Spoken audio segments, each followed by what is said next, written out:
Chi-town to Chirac. How real is that?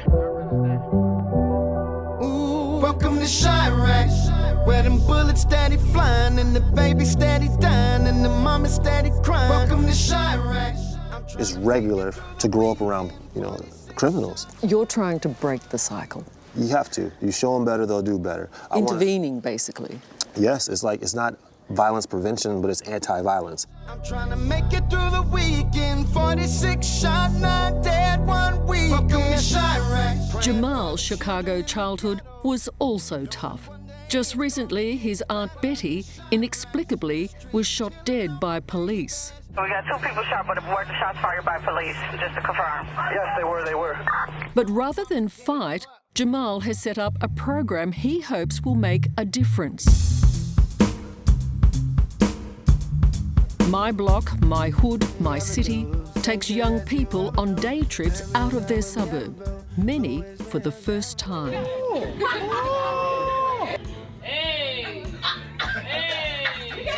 It's hard to believe so many of them have not literally stepped outside. Yeah, they say, why would I go to the lake when I can open the fire hydrant on my block, right?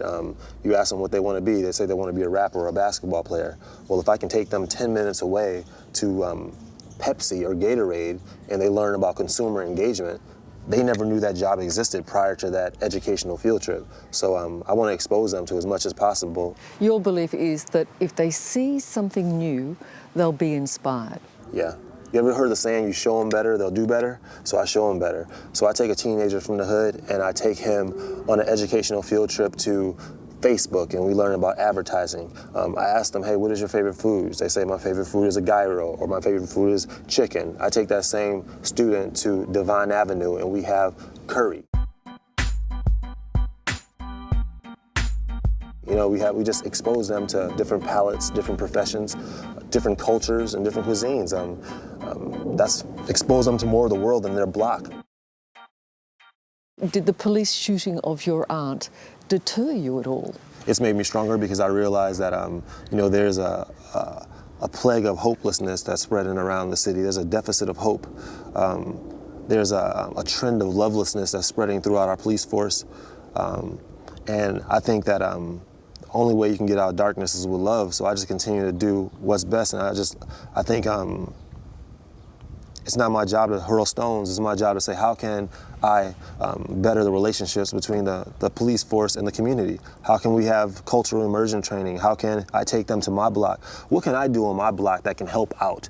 Like, one of John F. Kennedy says, ask not, and he was a president. He says, ask not what your government can do for you, but what can you do to help out your government? So I view democracy from a block level outward, not a big city level government inward. What can I do to know my neighbors better? Jahmal, I admire you for your stance because you still live in a community where you could die at any time. I hope my program lives on.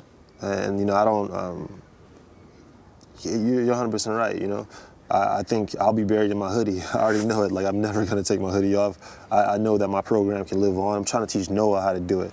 I want to inspire the future leaders of Chicago. So I think it was Martin Luther King that said, like anybody, I'd like to live a long and fruitful life. Longevity has its place, but he says he's not concerned with that now. He just wants to do God's will.